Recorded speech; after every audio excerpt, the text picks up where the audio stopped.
All right, so what was the biggest change that we've made over the last 7 months? Definitely the implementation of EOS. I had been trying to implement EOS myself for a long time, and I just hadn't really been able to implement it fully. So having you come on board and give us a framework for our meetings, helping us understand what we're all, giving us visibility on what everyone should be doing was absolutely tremendous for our culture, activity, and moving the company forward. So what was something that was unexpected or surprised you about the process? What was surprising was how much people appreciate the framework that you've helped us install. Like, I've always personally kind of resisted too much structure.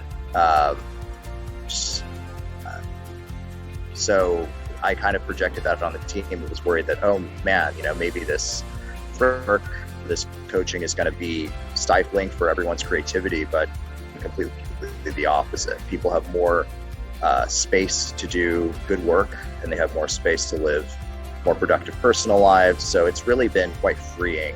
And the ability to have a team that's familiar with the cadence of how we have our meetings, for how we hold people accountable, has been incredibly impactful for people bringing new things to the table. Having the space for everyone to be able to talk in the L10s and bring new ideas forward has been absolutely incredible. I've gotten just a lot of great comments from new team members. Onboarding new team members has become significantly easier.